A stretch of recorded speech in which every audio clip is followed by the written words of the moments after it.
Tuhan bersedia lahir ke dunia sebagai manusia, membuktikan pengorbanan yang dahsyat dengan meninggalkan kemuliaannya yang tidak terbatas. Pengorbanan terbesarnya adalah dengan rela disiksa, wafat, dan mengalami kematian. Yesus mengalami semua hal itu demi menunjukkan kasih-Nya untuk kita. Tidak ada seorang pun yang mampu menukar dan membeli kasih Tuhan itu dengan apapun. Sabtu sunyi sekaligus merupakan kegenapan Yesus sebagai manusia. Dia sudah mengalami perjalanan lahir, tumbuh dewasa, berkarya, menderita, dan wafat. Bahkan mengalami siksaan dan kesengsaraan terdahsyat sekalipun. Dalam suasana Sabtu yang sunyi ini, kita sedang berduka. Kita seolah kehilangan asa karena Yesus yang menjadi sumber pengharapan telah mati dengan cara mengenaskan. Hati kita diliputi kegelapan, gelap, dingin, sunyi, segelap, sedingin, dan sesunyi kubur itu kala malam tiba. Di Alkitab ada 4 orang yang dicatat tetap berbakti kepada Tuhan setelah dia wafat. Yusuf dari Arimatea yang berani meminta mayat Tuhan kepada Pilatus untuk mengafani dan menguburkannya. Nikodemus yang membantu membubuhi mayat Tuhan dengan rempah-rempah. Maria Magdalena dan Maria ibu Yesus yang tinggal duduk di depan kubur Tuhan. Mereka adalah orang-orang yang memiliki keberanian dan berbakti hingga akhir.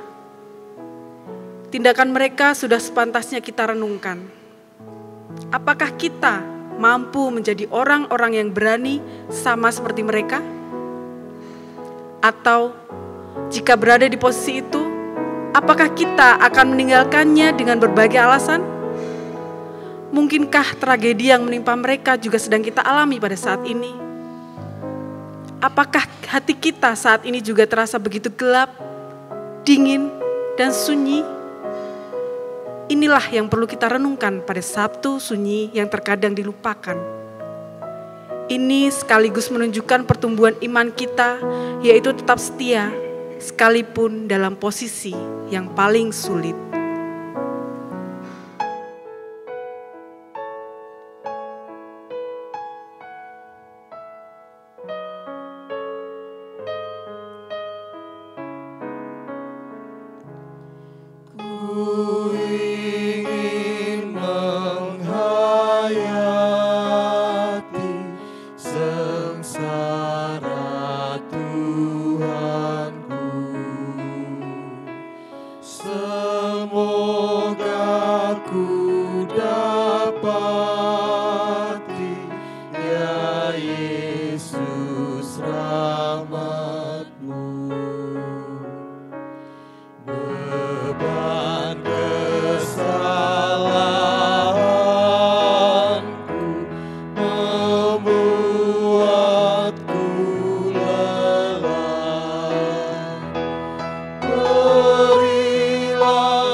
Yesus turun ke dalam jurang maut untuk mengalahkan maut itu, supaya kepada kita tidak ditimpakan hukuman atas dosa-dosa yang kita lakukan. Tanpa penebusannya, kepada kita juga akan ditimpakan penghukuman itu. Namun, karena sama seperti semua orang mati dalam persekutuan dengan Adam, demikian pula semua orang akan dihidupkan kembali dalam persekutuan dengan Kristus. Inilah pengharapan hidup baru yang ditawarkan oleh Tuhan melalui kematian Yesus Kristus.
Saat ini kita menghayati waktu-waktu ketika Yesus berada di dalam kubur yang gelap, berjuang berhadap-hadapan dengan maut.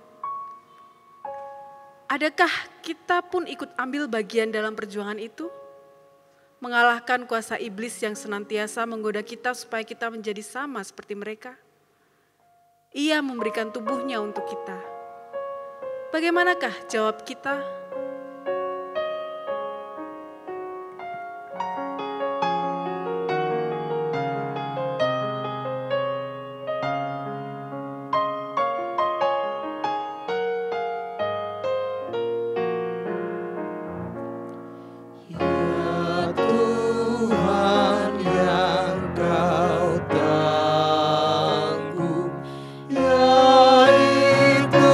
Salahku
segala yang dilakukan oleh Tuhan Yesus. Dengan kedatangannya ke dunia, menanggung sengsara, menderita salib hingga wafatnya,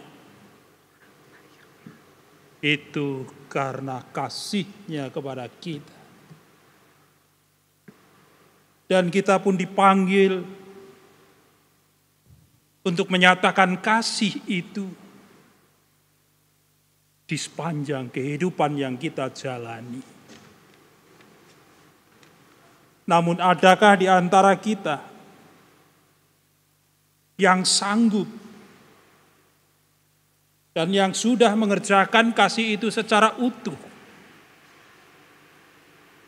Tidak ada. Seorang pun tidak. Oleh karenanya, mari saat ini kita menyatakan pengakuan dosa kita. Pengakuan itu secara litani kita ungkapkan dengan menghayati Mazmur 51 ayat 3 hingga yang ke-8. Kasihanilah aku ya Allah, menurut kasih setiamu. Hapuskanlah pelanggaranku menurut rahmat-Mu yang besar. Bersihkanlah seluruhnya dari kesalahanku. Dan tahirkanlah aku dari dosaku. Sebab aku sendiri sadar akan pelanggaranku. Aku senantiasa bergumul dengan dosaku. Terhadap Engkau sajalah aku telah berdosa. Dan melakukan apa yang Kau anggap jahat. Supaya ternyata Engkau adil dalam putusan-Mu. Bersih dalam penghukuman-Mu. Sesungguhnya dalam kesalahan aku diperanakkan. Dalam dosa aku dikandung ibuku. Sesungguhnya Engkau berkenan akan kebenaran dalam batin. Dan dengan diam-diam Engkau memberitahukan hikmat kepadaku.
Kita tundukkan diri kita, hati kita, serta kita serahkan pengharapan serta rasa syukur kita kepada Tuhan dalam doa. Mari kita berdoa. Dalam segala keberadaan hidup kami ya Tuhan, kami ingin terus Tuhan mampukan untuk bersyukur. Sebab apapun yang terjadi sepanjang hidup kami, Engkau tidak pernah berpaling dan meninggalkan kami. Engkau setia mengiringi kami, Engkau setia menuntun kami, Engkau setia menolong kami. Sebab Allah kami adalah Allah Sang Immanuel. Demikian juga dalam keletihan kami, kepenatan kami, dengan segala beban-beban hidup yang kami tanggung, kami kuat karena Tuhan menolong. Tuhan, saat ini kami mengungkapkan rasa syukur, bahkan kami juga akan menghayati bagian dari karya-Mu dalam menyelamatkan hidup kami melalui peristiwa Sabtu Sunyi. Penderitaan-Mu ya Kristus, sengsara dan wafat-Mu ya Tuhan, sudah kami hayati kemarin. Dan saat ini kami akan memaknai makna akan Sabtu Sunyi anugerah-Mu yang menjadi rangkaian dari karya penyelamatan-Mu atas kami. Maka dengan kerendahan hati kami mohon Tuhan berkenan hadir, Tuhan menolong, dan Tuhan sendiri yang nantinya memampukan kami untuk mengerti, memahami akan firman yang bersama-sama kami terima. Supaya kebenaran-Mu sendiri itu yang akan kami peroleh, sehingga dengan demikian ya Kristus, hidup kami ke depan akan terus seturut sepadan dengan kehendak dan panggilan-Mu. Hamba-Mu yang akan mewartakan firman-Mu, kiranya juga Tuhan tolong, Tuhan perlengkapi, sehingga yang dilayankan juga seturut dengan kehendak Tuhan. Jemaat milik-Mu yang akan menghayatinya, biarlah juga Roh Kudus Tuhan yang memampukannya untuk menerima, menghayati, dan akhirnya melakukan di sepanjang kehidupannya. Kepadamu ya Kristus, kami mengungkapkan rasa syukur kami berserah diri, dan kami terus menyatakan pengharapan kami ini. Amin.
Ibu, Bapak, dan saudara-saudara warga GKJ Gontokusuman, serta umat Kristiani dimanapun berada yang dikasihi oleh Tuhan, kiranya saat ini Bapak, Ibu, Saudara sekalian ada dalam kondisi yang baik, sekalipun penuh dengan keterbatasan, tidak seleluasa hari-hari yang lalu untuk beraktivitas dan menjalani kehidupan ini. Namun yakin dan percayalah bahwa dalam situasi yang seperti ini Tuhan terus beserta, Tuhan terus hadir. Penyertaan Tuhan pada kita saat ini dinyatakan melalui firman-Nya yang akan kita terima, bersama-sama juga kita hayati lewat firman yang ada dalam Injil Matius pasal 27 ayat 57 hingga yang ke-61. Injil Matius pasal 27 ayat 57 hingga yang ke-61, firman Tuhan itu dinyatakan demikian. Menjelang malam, datanglah seorang kaya, orang Arimatea, yang bernama Yusuf, dan yang telah menjadi murid Yesus juga. Ia pergi menghadap Pilatus dan meminta mayat Yesus. Pilatus memerintahkan untuk menyerahkannya kepadanya. Dan Yusuf pun mengambil mayat itu, mengapaninya dengan kain lenan yang putih bersih, lalu membaringkannya di dalam kuburnya yang baru, yang digalinya di dalam bukit batu. Dan sesudah menggulingkan sebuah batu besar ke pintu kubur itu, pergilah ia. Tetapi Maria Magdalena dan Maria yang lain tinggal di situ, duduk di depan kubur itu. Kita akan disebut sebagai orang yang berbahagia apabila dalam perjalanan hidup ini kita menjadi orang yang tekun, gemar untuk terus menggumuli firman Tuhan, menyimpan di dalam hati, serta melakukan di sepanjang kehidupan. Hosiana.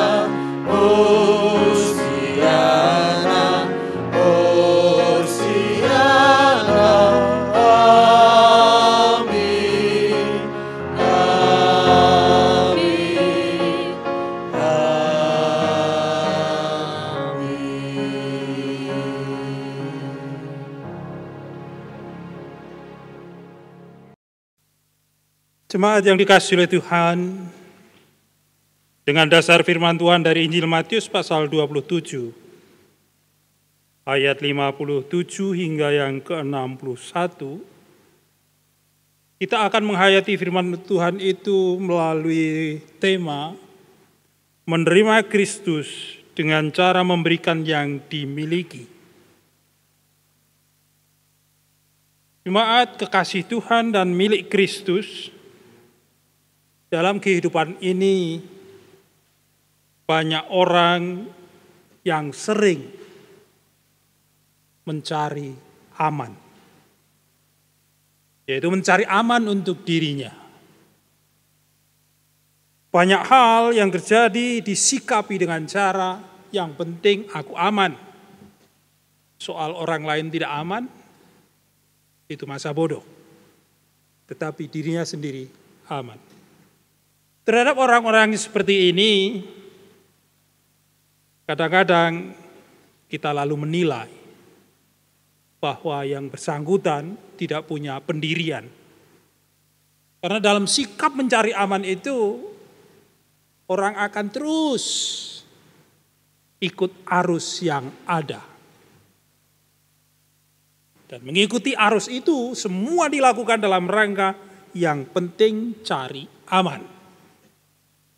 Maka hanya sedikit orang yang sanggup, yang mampu untuk melawan arus. Dalam rangka menegakkan kebenaran, dalam rangka mewujudkan jati diri. Peristiwa Tuhan Yesus yang secara khusus diawali di Taman Getsemani, lalu kemudian berakhir di Bukit Golgota. Di sana juga banyak terjadi orang-orang yang mencari amannya. Orang-orang yang semula teriak Hosiana, Hosiana ketika Tuhan Yesus mau masuk ke kota Yerusalem, oleh karena berhadapan dengan para petinggi agama yang bekerja sama dengan para penguasa saat itu,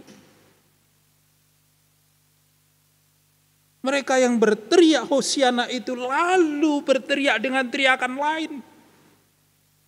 Salibkan dia. Salibkan dia. Mereka tidak sanggup lagi untuk berteriak Hosiana. Begitu juga dengan murid-murid Tuhan Yesus. Ketika mereka menyaksikan sebuah penghakiman massa, bahkan penghakiman yang paling keji yang terjadi di muka bumi ini atas diri gurunya, mereka pun lari, mereka meninggalkan gurunya. Bahkan ada di antara mereka yang juga menyangkal gurunya itu sampai 3 kali. Takut berhadapan dengan massa yang begitu banyak. Tidak sanggup untuk menampilkan dirinya di hadapan orang lain. Jemaat, peristiwa Tuhan Yesus memang menyisakan perasaan sedih, perasaan takut, rasa khawatir, rasa cemas yang dimiliki oleh murid-murid Kristus. Kita paham kalau akhirnya mereka lalu pergi meninggalkan sang guru. Ketika harus menghadapi penghakiman massa itu. Tapi di tengah-tengah situasi yang memilukan itu, di tengah-tengah situasi yang mencekam itu, situasi yang menakutkan itu, ada orang-orang yang tetap peduli. Ada orang-orang yang tetap mau mengerti keberadaan Tuhan Yesus yang sudah wafat dalam derita salib. Dalam bacaan kita, orang-orang itu yang pertama disebutkan bernama Yusuf, orang dari Arimatea. Bahkan narator dari Injil Matius memberikan penjelasan, ia adalah orang kaya. Pada zamannya,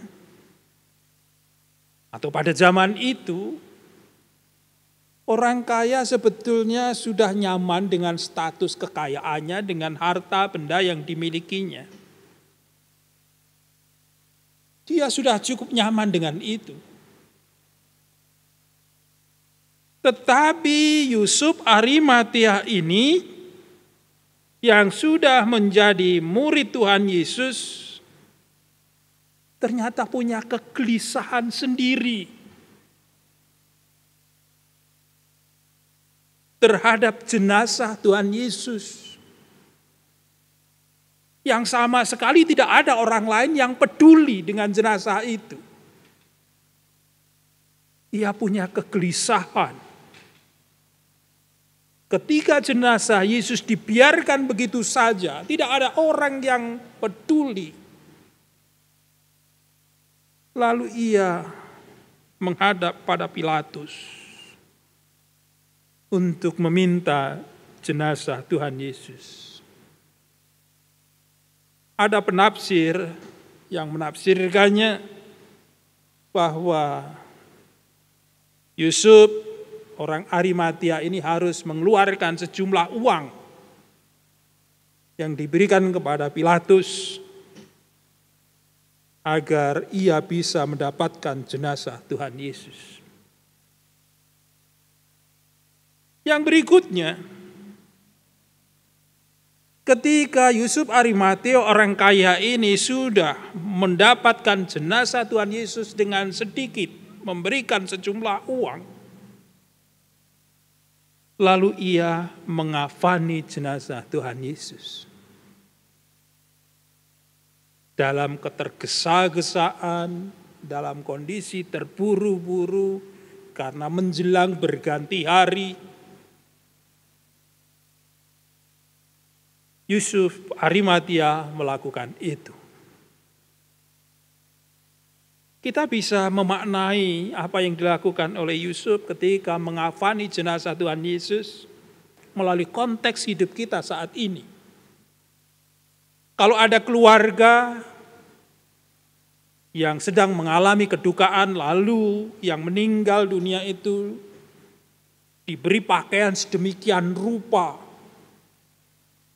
menjelang dihantarkan ke pemakaman, pemaknaan yang boleh dihadirkan di sana adalah yang pertama, itu bentuk dari cinta kasih.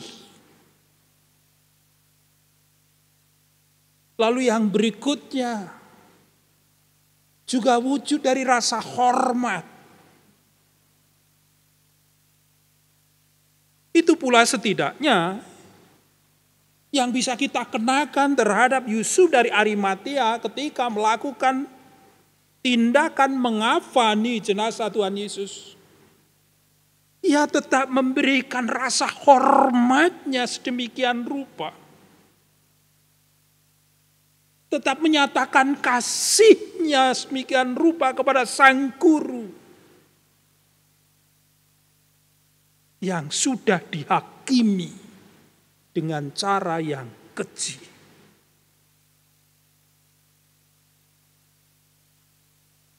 Lalu yang berikut, narator menjelaskan bahwa Yusuf Arimatia ini membaringkan jenazah Tuhan Yesus di makam miliknya sendiri yang ia gali di perbukitan. Artinya makam itu belum pernah sama sekali digunakan. Seorang penulis buku, Albert Nolan, mengatakan bahwa makam bagi orang Israel pada waktu itu bisa menjadi makam kolektif. Artinya diperuntukkan bagi keluarga.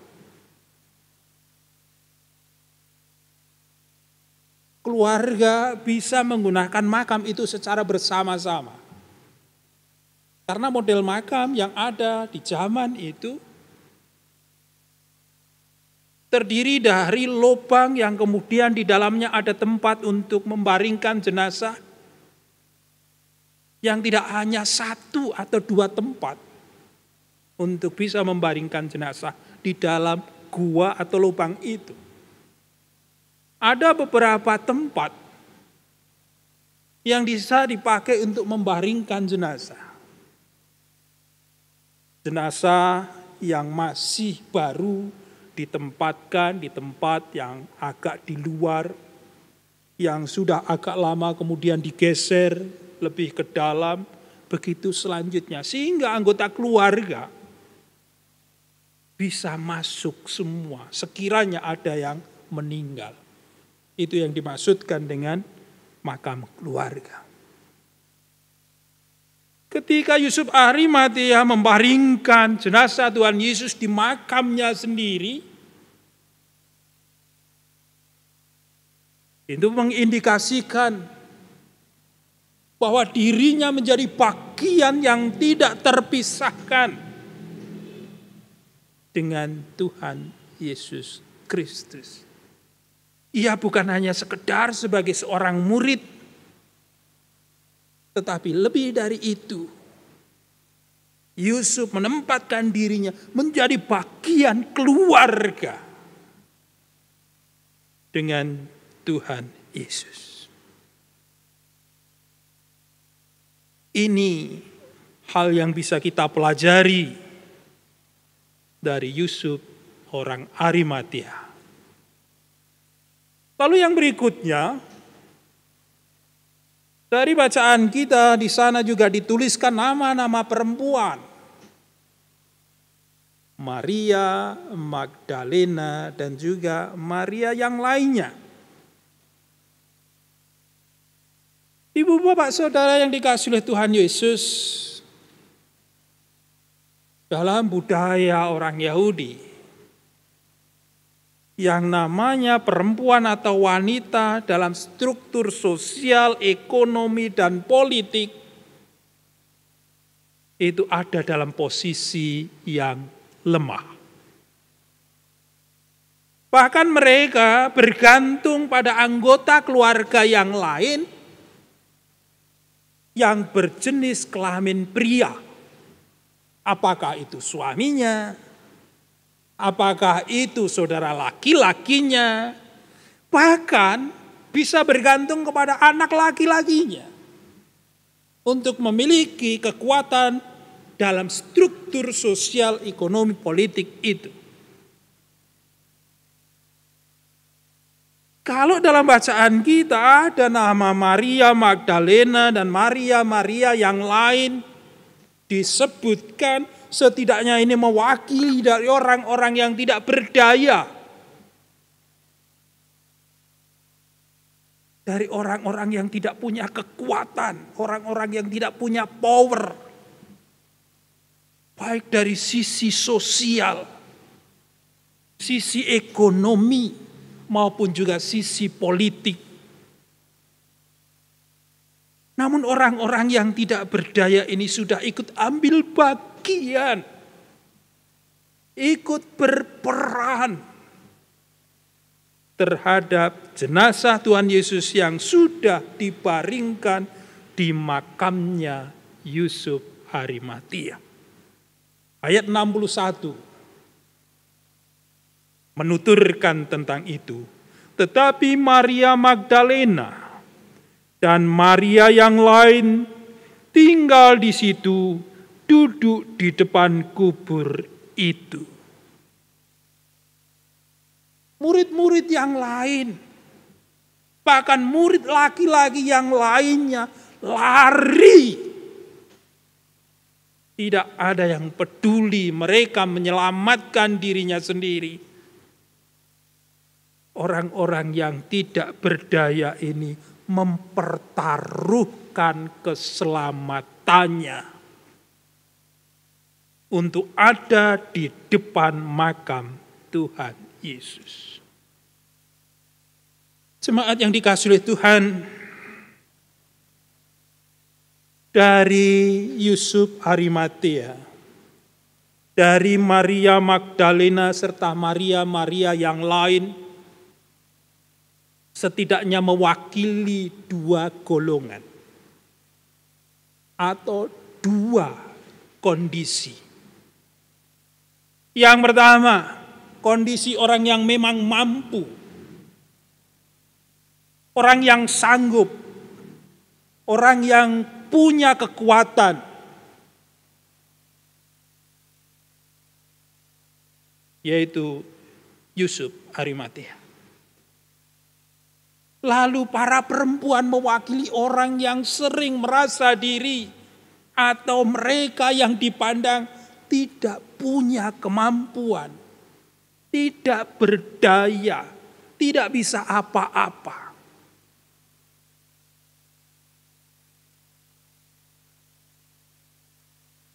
Namun kedua-duanya peduli terhadap Tuhan Yesus.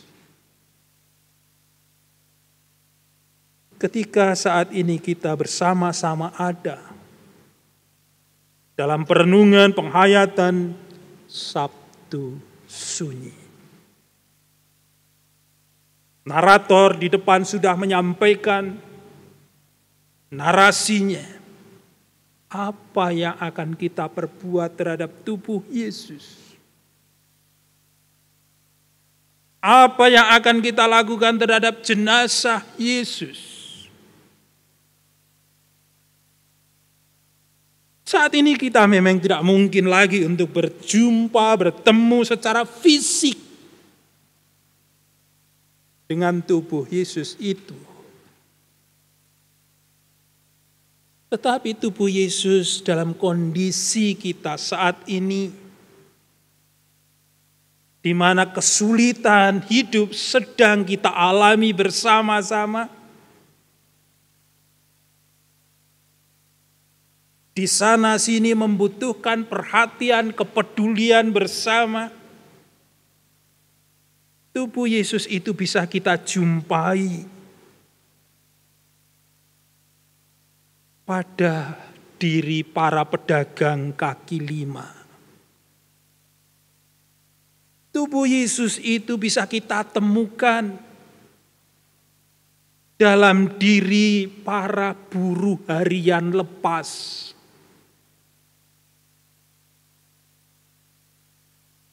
Tubuh Yesus itu bisa kita temukan pada rekan, sahabat, teman-teman kita yang berprofesi sebagai tukang ojek online. Oleh karena wabah yang sedang kita alami bersama, yaitu virus corona, kehidupan mereka, perekonomian mereka sangat-sangat terpengaruhi oleh itu.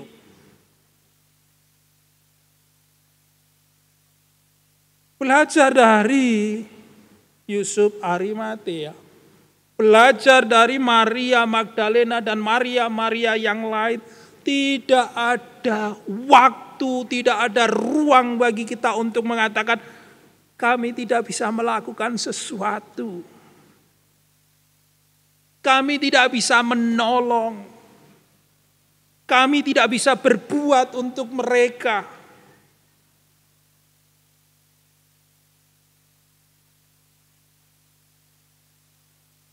Yusuf Arimatea memberikan apa yang ia punya, bahkan yang paling berharga dalam hidup bersama dengan keluarganya, yaitu makam keluarga, makam pribadi.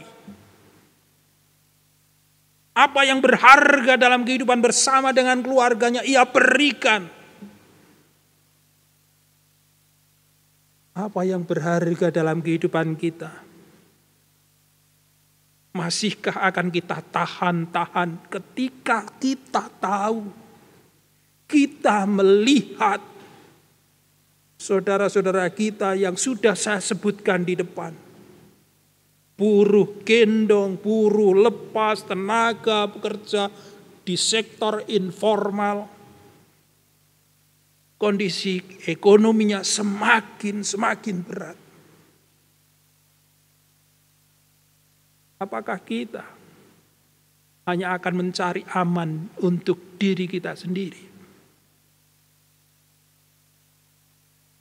Kita juga bisa meneladan kepada Maria.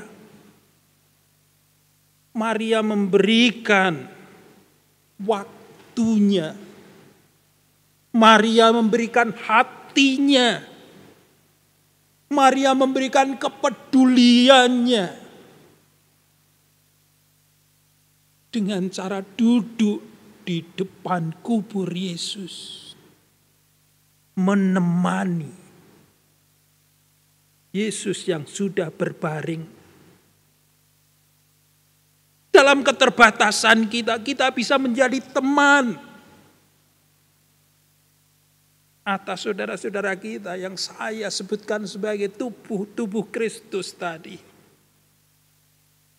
Kita menemani pergumulan mereka. Kita menemani perjuangan mereka. Kita menemani mereka supaya mereka tidak merasa sendiri dalam mengarungi kehidupan yang menjadi berat ini. Menerima Kristus berarti memberikan apa yang dimiliki. Lihatlah apa yang Bapak, Ibu, Saudara miliki saat ini. Apa yang Bapak, Ibu mampu berikan. Berikan kepada tubuh Kristus, yaitu orang-orang yang lemah, orang-orang yang sedang bergumul dalam kondisi hidup yang berat ini. Tuhan menolong, Tuhan memampukan, karena Tuhan memberkati kita. Amin.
Segala kebaikan segenap hatiku menyembah-Mu Yesus. Ku bersyukur padamu, dengan apa kan ku balas segala kebaikan-Mu. Segenap hatiku menyembah-Mu Yesus. Ku bersyukur padamu selamanya. Oh, selamanya. Oh,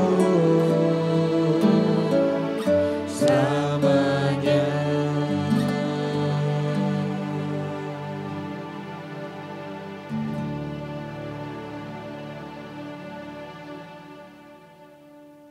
Mari kita berdoa.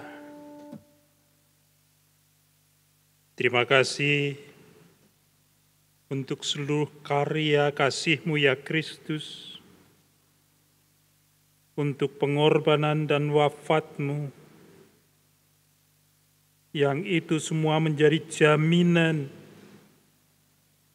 keselamatan bagi kami. Terima kasih juga atas firman tentang kebenaran-Mu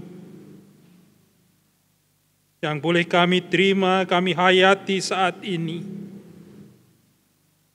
Tuhan, secara fisik kami memang tidak akan menemukan jenazah-Mu yang terbaring, tetapi secara iman,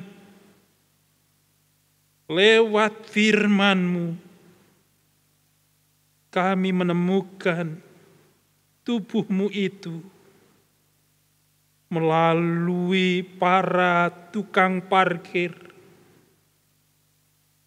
saudara-saudara kami yang berprofesi sebagai tukang ojek online, pedagang kaki lima, pedagang asongan, pekerja harian lepas, dan mereka-mereka yang terdampak oleh karena adanya wabah virus corona. Yusuf Arimatea, Maria Magdalena, dan Maria yang lain sudah mengajar kepada kami bagaimana kami memberikan perhatian, rasa hormat, dan juga kasih kami kepada tubuh-Mu yang kami hayati secara iman dan kami jumpai dalam hari-hari kami saat ini. Maka tolong kami ya Tuhan, untuk bisa melihat apa yang ada pada diri kami, apa yang kami punya, dan itu menjadi kebutuhan mereka. Ajarkan juga kepada kami untuk bisa menjadi teman, menjadi sahabat seperjalanan, supaya saudara-saudara kami dalam pergumulannya, dalam menghadapi beban hidupnya, mereka tidak sendirian. Kami sudah menerima begitu banyak kebaikan-Mu ya Kristus. Tolong kami untuk juga bisa berbuat baik. Karena Engkau sendiri adalah Allah yang baik. Tuhan, seru doa pengharapan kami ini, seutuhnya dan seluruhnya, kami serahkan kepada Tuhan Yesus Kristus yang sudah mengajar kami berdoa. Bapa kami yang ada di sorga, dikuduskanlah nama-Mu. Datanglah kerajaan-Mu. Jadilah kehendak-Mu di bumi seperti di sorga. Berikanlah kami pada hari ini makanan kami yang secukupnya. Dan ampunilah kami akan kesalahan kami, seperti kami juga mengampuni orang yang bersalah kepada kami. Dan janganlah membawa kami ke dalam pencobaan, tetapi lepaskanlah kami daripada yang jahat. Karena Engkaulah yang mempunyai kerajaan dan kuasa dan kemuliaan sampai selama-lamanya. Amin. Bapak, Ibu, Saudara, saya undang untuk berdiri. Mari kembali kita nyatakan, kita ikrarkan, serta kita perbaharui apa yang kita imani dengan bersama-sama mengucapkan pengakuan iman rasuli. Aku percaya kepada Allah Bapa yang Maha Kuasa, Khalik langit dan bumi, dan kepada Yesus Kristus, Anak-Nya yang tunggal Tuhan kita, yang dikandung daripada Roh Kudus, lahir dari anak darah Maria, yang menderita di bawah pemerintahan Pontius Pilatus, disalibkan, mati dan dikuburkan, turun dalam kerajaan maut. Pada hari yang ketiga, bangkit pula dari antara orang mati, naik ke surga, duduk di sebelah kanan Allah Bapa yang Maha Kuasa, dan akan datang dari sana untuk menghakimi orang yang hidup dan yang mati. Aku percaya kepada Roh Kudus, gereja yang kudus dan am, persekutuan orang kudus, pengampunan dosa, kebangkitan daging, dan hidup yang kekal. Bapak, Ibu, Saudara yang dikasihi oleh Tuhan, penghayatan kita akan peristiwa Sabtu Sunyi lewat pujian, lewat perenungan firman, sebentar lagi akan kita akhiri. Dan kita diberi waktu untuk terus melanjutkan kehidupan anugerah Tuhan. Jalanilah hidup dengan penuh rasa syukur. Dan terus bersikaplah bijaksana serta hati-hati. Jaga juga kesehatan. Berpolalah hidup sehat. Setialah melakukan apa yang menjadi kehendak dan panggilan Tuhan. Memberikan apa yang kita punya bagi mereka yang sedang mengalami kekurangan. Jadilah teman, jadilah sahabat bagi mereka yang sedang terbeban. Jalanilah itu dengan penuh rasa syukur, sebab Tuhan mengiringi Bapak, Ibu, Saudara, umat miliknya dengan berkat-Nya. Terimalah berkat Tuhan. Tuhan memberkati saudara dan melindungi saudara. Tuhan menyinari saudara dengan wajah-Nya dan memberi saudara kasih karunia.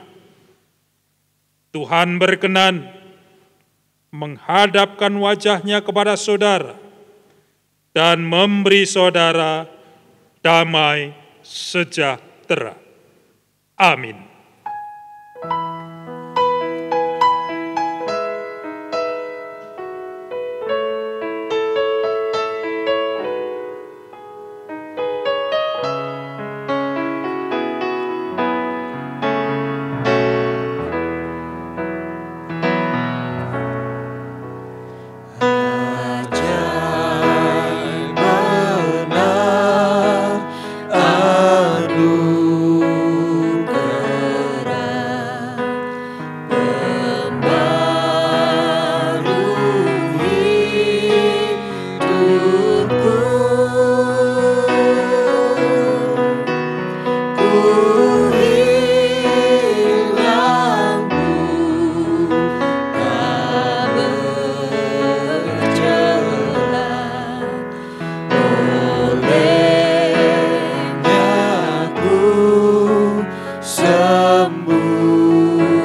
maafku.